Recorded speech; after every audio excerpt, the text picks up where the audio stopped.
तो सेट के बारे में समझते हैं, सेट क्या होता है। सेट होता है ना, अगर कुछ चीजों का कलेक्शन हो और वेल डिफाइंड हो कलेक्शन हो, ठीक है, हम्म। तो इसे set बोलेंगे। Well defined collection of object are called set. ये डेफिनेशन होती है सेट की। हम्म। तो जैसे मान लो हम बोले सेट ऑफ नेचुरल नंबर, तो नेचुरल नंबर पता है ना, जिसको एन से लिखते हैं, हाँ। होता है 1, 2, टू, 3, फोर, फाइव। 4, 5, ऐसे ऐसे इनफाइनाइट तक। ठीक है, तो इसमें वेल हम्म। डिफाइंड है, मतलब इसको 1 से स्टार्ट करना है, 2, 3, 4 ऐसे ऐसे चलते जाना है। इसमें ये कभी नहीं होता कि कंफ्यूजन हो कि ये इंक्लूड होगा या नहीं होगा। ठीक है, ऐसी सिचुएशन नहीं, या तो होगा या तो नहीं होगा, ये कंफर्म होता है सेट में। जैसे हम बोले सेट ऑफ होल नंबर, जिसको डब्लू से लिखते हैं, तो उसमें क्या होगा, 0 आएगा, जीरो। आएगा 2 आएगा, जीरो। 3 आएगा, 4 आएगा, 5 आएगा। ठीक है। हम्म। हाँ, ये दोनों सेट के एग्जाम्पल हुए। अगर हम पूछे सेट कौन सा नहीं है, तो सेट को ना होने का आप ऐसे बोल सकते हो कि जहाँ पे हमको ये कुछ क्लियर ना हो कि यहाँ पे ये होगा शामिल या नहीं होगा, ये इंक्लूड करना है कि नहीं। जैसे हम बोले कि क्लास के वो बच्चों का वो नाम बताओ, जो आपकी क्लास के वो बच्चों का नाम बताओ जो अच्छे हो पढ़ने में, तो अच्छे होने से मतलब या अच्छे मार्क्स पाए हो एग्जाम में, तो इसका कुछ क्राइटेरिया नहीं है ना कि कितने पे अच्छे बोलेंगे कितने पे अच्छे नहीं बोलेंगे। जैसे मान लो हम कहें कि 50 में से जो अच्छे खासे मार्क्स पाए हो, तो अच्छे खासे मार्क्स में अच्छा मतलब यहाँ पे कुछ ऐसी क्लैरिटी नहीं मिल रही किसको शामिल करना किसके नहीं। अभी ये भी हो सकता है कि कोई 49 पाया हो तो वो अच्छा हो, कोई 30 पाया हो तो भी अच्छा हो। मतलब अच्छे और बुरे, मतलब ऐसा कुछ नहीं है कि इसमें कुछ क्लियर कर पा रहे हैं हम लोग कि मार्क्स जिनके अच्छे हो। ठीक है, या यहाँ पे एग्जांपल्स कई सारे दिए हुए हैं जिससे क्लियर हो जाएगा अभी। तो सेट में ये होता है, क्लियर होता है कि ये चीजें शामिल करनी है या ये चीजें शामिल नहीं करनी है। और ओके। सेट में जब भी लिखते हैं तो एलिमेंट्स को कर्ली ब्रैकेट में ही हमेशा लिखते हैं। ठीक है, हम्म। और इसके एलिमेंट जितने होंगे सबको कभी रिपीट नहीं करते, एक एक बार ही लिखते हैं, एक एलिमेंट एक ही बार लिखेंगे। और सेट में कभी भी हम्म। लिख रहे हो तो ऑर्डर नहीं मैटर करता है, मतलब एक बार लिखें या मतलब आगे पीछे लिखने से, जैसे हमने लिखा 1, 2, 3 एक सेट, या एक सेट लिखा 2, 1, 3, तो दोनों सेट एक ही है, कुछ ऐसा नहीं है कि दोनों में कुछ अंतर है। ठीक है, हाँ। तो ये चीजें हैं। तो इसके भी सेट के भी कई फॉर्म होते हैं लिखने के, तो वही क्वेश्चन से स्टार्ट करते हैं। जैसे इसमें क्या है, यहाँ पे कभी कभी कंफ्यूजन होती है कौन सा मतलब कलेक्शन सेट है या नहीं है, तो इसमें पूछे वही है कि कौन सा कलेक्शन जो है सेट है या नहीं है। तो इसमें पहला है collection of good student in your school, तो ऐसा कुछ है नहीं ना कि जिससे हम लोग ये बता पाए कौन गुड है कौन नहीं। ठीक है, हाँ। तो इसलिए ये सेट नहीं होगा हम लोग का। Second, the collection of natural sorry collection of numbers between 30 and 45, तो 30 और 45 के बीच में जो नंबर्स हैं उनके कलेक्शन, तो ये फिक्स है कि 30 से लेके 40, मतलब 30 के बाद से और 45 के पहले तक के नंबर्स को हमको इंक्लूड करने हैं, तो ये सेट होगा। जैसे कोई बोल हम्म। दे 38, तो ये होगा ना इंक्लूड। बोल दे कोई हाँ। 7, तो ये इंक्लूड नहीं होगा। तो यहाँ पे क्लियरिटी मिल रही है कौन से इंक्लूड है कौन से नहीं। तो ऐसे यहाँ पे हम लोग फिक्स कर पा रहे हैं कि मतलब कौन है कौन नहीं है, तो ये सेट होगा। हाँ। अभी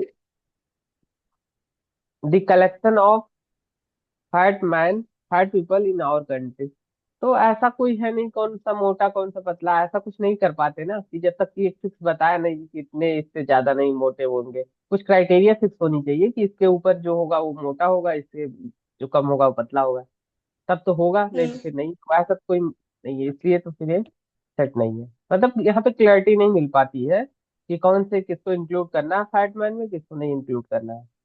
द कलेक्शन ऑफ हाँ। Interesting books in your library, तो इंटरेस्टिंग बुक्स क्या है ना, यहाँ पे भी नहीं क्लियरिटी है। किसी चीज कोई चीज सही लगती है, इंटरेस्ट होती है किसी चीज में, किसी की इंटरेस्ट कोई और होती है। ठीक है, तो इस चीज के लिए यहाँ पे बुक इंटरेस्टिंग नहीं कह सकते हैं, तो ये भी सेट नहीं है। The collection of books in library and our interest teacher collection of books in the library and are in your interest, मतलब वही आपके इंटरेस्ट का हो, तो ये आप क्लियर शायद कर पाओ कि आपके इंटरेस्ट में कौन है कि नहीं। लेकिन ये तो ये हमेशा सेट। पर्सन टू पर्सन जो है ये भी चेंज होता रहता है, मतलब किसी का कोई इंटरेस्ट हो किसी का कोई इंटरेस्ट हो, तो इस चीज को देखो क्या लिखते हैं, ये इसका एक्सप्लेनेशन क्या देते हैं। अगर आपके इंटरेस्ट की बात होगी तो फिर ये तो सेट होगा, लेकिन अब ये अगर पर्सन टू पर्सन ये चीज बदल जाएगी। तो देखते हैं ये लास्ट वाले में क्या लिखे हैं।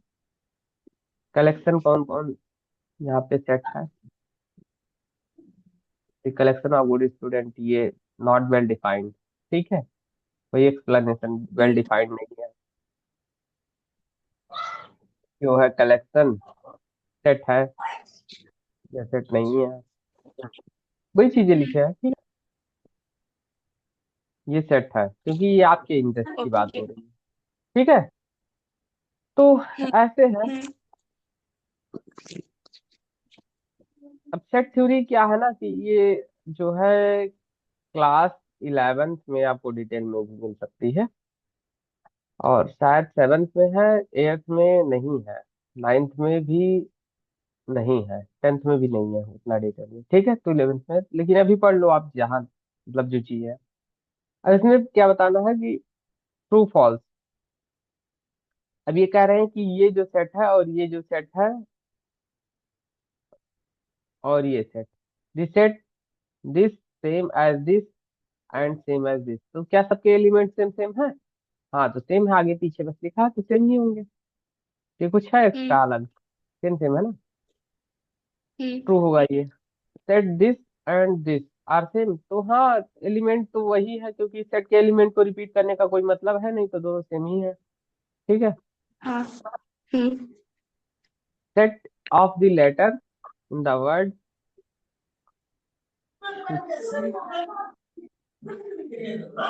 सुष्मिता, सुष्मिता जो भी है, तो इसके वर्ड का जो है सेट बना है लेटर्स का, तो सारे लेटर्स इसमें इंक्लूड है, अगर सारे हैं तो फिर सेट होगा, अगर कुछ हाँ। छूट तो नहीं होगा।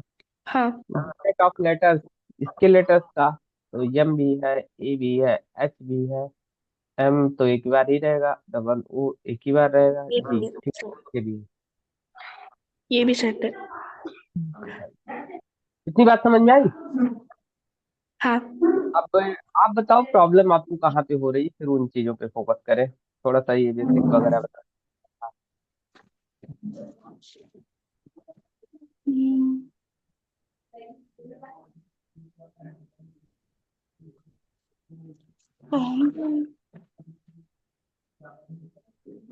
ये सेट बिल्डर मेथड में होती है प्रॉब्लम थोड़ी। क्वेश्चन नंबर, क्वेश्चन नंबर नहीं है, मतलब ये एक वैसा में यहाँ पे तो लेसन में एक सेट सेट बिल्डर, इसमें मुझे थोड़ा प्रॉब्लम होता एक होता है पहला, एक सेट बिल्डर फॉर्म, है। एक है वो रोस्टर मेथड और डिस्क्रिप्शन मेथड। रोस्टर मेथड और एक डिस्क्रिप्शन। डिस्क्रिप्शन। देखो रोस्टर मेथड में तो इसको और एक नाम से शायद जानते हैं, इसको क्या बोलते हैं, याद नहीं आ रहा हमको। इसमें ऐसे करते हैं रोस्टर मेथड में, नंबर्स को सीधे जैसे लिख दिया गया 1 2 3 4 ऐसे ही होता है ना हम्म। रोस्टर मेथड में। हाँ। फॉर्म में क्या करते हैं, इसको ऐसे लिखते हैं, x is such that x belongs to something and इसकी प्रॉपर्टी कुछ, ठीक है। और डिस्क्रिप्शन हाँ। फॉर्म में क्या है, चीज को डिटेल में लिख देते हैं, ठीक है, उसके आइस डिस्क्रिप्टिव। तो ये तीन फॉर्म वर्ड्स में। होते हैं। सेट बिल्डर फॉर्म को अगर लिखेंगे, अब देखो कुछ सेट्स को चेंज करके बता देते हैं कैसे चेंज करते हैं। जैसे मान लो हमारे पास एक है 1 2 3 4 5, ये पांच ही एलिमेंट है, कोई सेट ए इसका नाम है, इसको हमको सेट बिल्डर फॉर्म में लिखना है। तो कैसे लिख सकते हैं, ऐसे लिखेंगे ए इक्वल्स टू, अभी इसमें एक्स लिखेंगे, एक्स उसके बाद सच दैट, ऐसे जो डबल डॉट लगाते हैं, या इसको ऐसे भी लिख सकते हैं, पड़ी में सिंगल लाइन है, ठीक है। हाँ ये फिर vertical X line, belongs to M, फिर X X is belongs such to M. That ऐसे लिखते हैं, ठीक है। उसके बाद X X equal such to X is belongs to X. क्या नेचुरल, हाँ ऐसे भी बिलोंग्स टू भी लिख सकते हैं, मतलब यहाँ पे अब इसकी प्रॉपर्टी लिखी जाएगी ये क्या है, ऐसा कुछ। तो हम्म। इसको लिखेंगे X is belongs to natural number हाँ। And X less than or less than six लिख देते Si- हैं, क्योंकि फाइव है, फाइव तभी आएगा जब सिक्स लेस देन सिक्स लिखेंगे, या less than equal to hmm. Six लिखेंगे। ठीक है, लेस देन हाँ। इक्वल टू फाइव लिख देंगे, सिक्स नहीं तब लिखेंगे। या तो ऐसे लिखे, ठीक है। या तो फिर अगर सिक्स ना लिखना चाहे फाइव लिखना चाहे तो फिर यहाँ पे इक्वल भी यूज करना पड़ेगा हमको। ठीक है, तब ऐसे लिख पाएंगे। अ- तो ये आपका हुआ रोस्टर फॉर्म एक। ठीक है, अगर मान लो ऐसे आपके पास सेट कोई है, हम्म। टू है, फोर है, सिक्स है, एट है, टेन है, तो इसको कैसे लिखेंगे, इसको ऐसे तब लिख सकते हैं। मान लो ये सेट ए है, तो सेट ए को अगेन आप लिख सकते हो x is such that x belongs to. अब नेचुरल नंबर ही लिखेंगे, लिख सकते हैं, नहीं नेचुरल नंबर ना लिखिए, इसको ऐसे लिखना आसान होगा। ठीक है, इसको ऐसे ऐसे लिखे नंबर नहीं है। X equals to two. अब एक और वेरिएबल ले लेंगे, पी ले लेंगे, एन ले लेंगे, कुछ भी ले लेंगे, टू पी। मतलब यहाँ पे ये हम्म। बताया जा रहा है एक्स इस सेट का एलिमेंट है, और जो एक्स की वैल्यू है वो पी से आएगी। ठीक है, पी पे डिपेंड करेगी। अब पी पे कैसे डिपेंड हाँ। करेगी, पी की वैल्यू का डबल कर देंगे तो ये एक्स हो जाएगा। बात समझ में आई। और पी को हाँ। बोल देंगे and P equals to P belongs to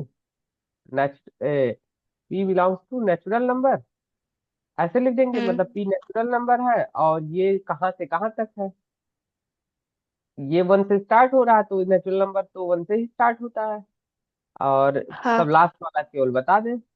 and P is less than, देखो अब पी की वैल्यू फाइव तक ले जाएंगे तो ये टेन हो जाएगा क्योंकि टू पी है ना, तो यहाँ पे हाँ। Five less than or equal to five. अब इस चीज को समझ लो कैसे हमने इसको इससे इसको कैसे मिलता है, इसको कैसे ला सकते हैं। जैसे देखो यहाँ पे पहले हम लोग क्या करते हैं, इससे जब ये सेट चेंज करना होता है, मान लो ये डिस्क्रिप्शन फॉर्म में है, इसको रोस्टर फॉर्म में चेंज करना हुआ, तो हम लोग पहले यहाँ पे देखते हैं ये जो वेरिएबल यहाँ पे क्या लिखा है ये चीज देखेंगे, और फिर इसमें जो वेरिएबल यूज हुआ है उसकी वैल्यू कहाँ से कहाँ तक है। तो उसकी वैल्यू पहले यहाँ पे पी वेरिएबल है, पी वेरिएबल के बारे में क्या बोला है, पी के बारे में बोला है कि ये लेस देन फाइव है और नेचुरल नंबर है। तो लेस देन फाइव और नेचुरल नंबर मतलब क्या हो सकता है, वन हो सकता है, टू हो सकता है, थ्री हो सकता है, फोर हो सकता है, फाइव हो सकता है। ठीक है, हम्म। Less than or equal to five, five तक ले जाना है। ठीक है, ये सारे हो जाएंगे। अब जो हाँ। एक्स होगा इक्वल टू टू पी है। ठीक है, हम्म। X equal to two P है और एक्स ही तो इस सेट का एलिमेंट है, तो एक्स की वैल्यू हमको निकालनी होती है। तो जितनी सारी पी की वैल्यूज है उतनी सारी पी की value one by one put करके इसमें से एक्स की वैल्यू हम लोग निकाल लेते हैं, और वही एक्स की वैल्यू जो होती है वही इस सेट का एलिमेंट होता है। तो जब देखो अभी इसमें हाँ। क्या करें, अब इसको इरेज कर दे, इरेज कर दे रहे हैं, हम्म। इरेज करना। कभी। पी की वैल्यू आई थी one two three four five. ठीक है, भाई। हाँ। X equals to two P था। ठीक है, हम्म। तो अब क्या हाँ। करोगे, when x equals to one आप पुट करोगे, तो यहाँ पे पुट करोगे एक्स की वैल्यू पी पे वन, तो हो जाएगा x equals to two into one, P की का वन लिख दिया, यानी टू हो गया।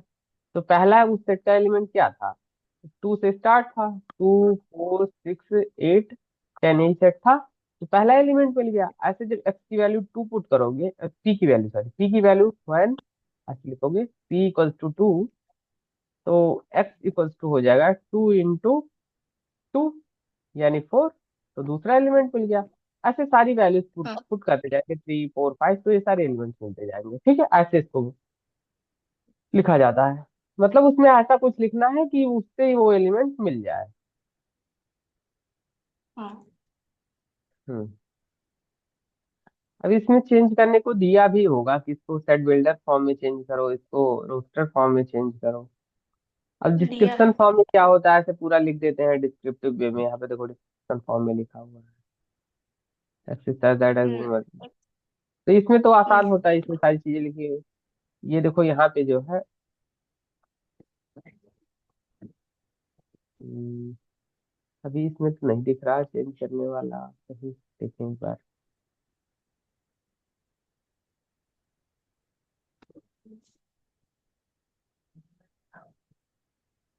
हाँ ये है, express each of the following set in the in roster form, सबको रोस्टर फॉर्म में चेंज करना है। तो रोस्टर फॉर्म मतलब सारे एलिमेंट्स वाले फॉर्म में ऐसे लिख देने हैं। तो ये तो हाँ। आसान है। इसमें पहला कैसे बनेगा, हाँ। Odd whole numbers between this and this. तो उसके बीच में अगर ऑड नंबर्स देखोगे तो 15 के बाद क्या आएगा ऑड नंबर, 17 आएगा। 15 16 तो है लेकिन ऑड, इवन नहीं, इवन है ऑड नहीं है। उसके बाद फिर हाँ 19 19, फिर 21, फिर 23, फिर 25, अगेन 25। 7 नहीं इंक्लूड करना, बस इतने ही होंगे। ठीक है, तो पहले का ये आंसर हो हम्म। जाएगा। दूसरे का, ये तो आप लिख ही लोगे, सारे एलिमेंट्स को एक एक, मतलब लेटर्स को एक एक बार लिख लेना। ऐसे इसमें जो है even number and from this to this. तो इसमें स्टार्ट कहाँ से करोगे आप, 16। 16 से, और कहाँ तक, अप टू 24।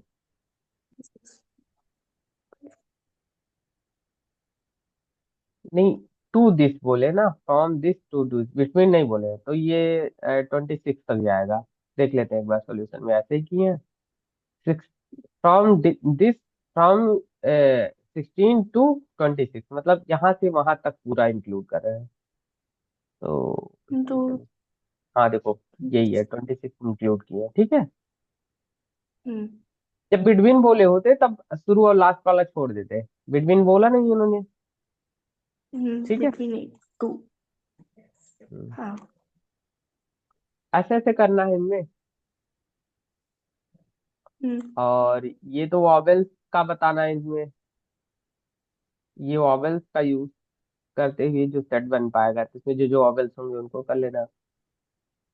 ऐसे है, इसमें कोई प्रॉब्लम हो किसी में तो पूछो, बताएं। नहीं इसमें नहीं है। ठीक है, तो कौन सी एक्सरसाइज में आपको प्रॉब्लम है, ठीक। कोई क्वेश्चन हो जो आपको नहीं समझ में आ रहा हो या सॉल्यूशन नहीं समझ में आ रहा हो तो बता दें उसका।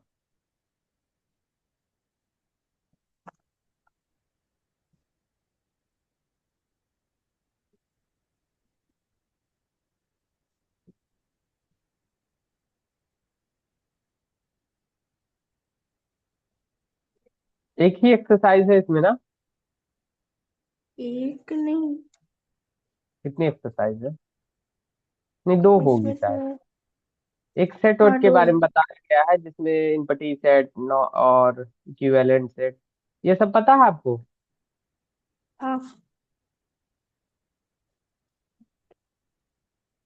फिर इन सब चीजों के बारे में कुछ, किसी कोई क्वेश्चन हो बुक में देख लो, अगर पूछना हो तो बताओ, इसके बारे में बताएं, फिर उस क्वेश्चन के बारे में डिस्कस करें।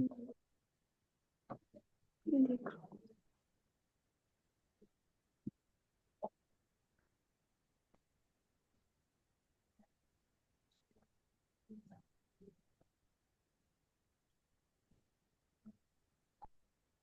Cardinal numbers.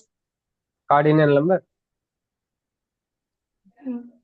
कार्डिनल नंबर होता है एक ऐसा मतलब, ये सेट में जितने भी एलिमेंट्स है ना, उनका नंबर बताता कार्डिनल नंबर, मतलब कितने इसमें एलिमेंट्स है। ऐसे समझ लो कि मान लो एक हम्म। सेट ए है, और उसमें 1 2 3 4 5, तो इसमें टोटल कितने नंबर है, वह एक, पांच ही 5। है ना, तो कार्डिनल नंबर हो हम्म। जाएगा इसका 5। ठीक है। ऐसे मान लो एक सेट हाँ। है कि जिसमें ए, ई, आई, ओ, यू है, तो इसका कार्डिनल नंबर, इसका भी 5 हो गया कार्डिनल नंबर, क्योंकि 5 एलिमेंट्स है। जैसे मान लो एक सेट है जिसमें एक्स, वाई, जेड कुछ ऐसे एलिमेंट हैं, तो इसका कार्डिनल नंबर 3 हाँ होगा। मतलब जितने होंगे इसमें एलिमेंट, वो भी यूनिकली, ऐसा नहीं कि बार बार रिपीट करके लिखना है। जैसे एक सेट है ना, अगर मान लो एक्स वाई जेड एक सेट है, तो इसको ऐसे भी तो लिख सकते हैं, एक्स वाई जेड, फिर एक बार एक्स को ही लिख दिया। तो कार्डिनल नंबर 4 नहीं होने वाला, इसका 3 ही होना कार्डिनल नंबर, ठीक है, क्योंकि सेट के एलिमेंट को एक बार, एक एलिमेंट को एक ही बार काउंट करते हैं, ठीक है। ठीक है। तो कार्डिनल नंबर हुआ मतलब कितने उसमें एलिमेंट है। ठीक है।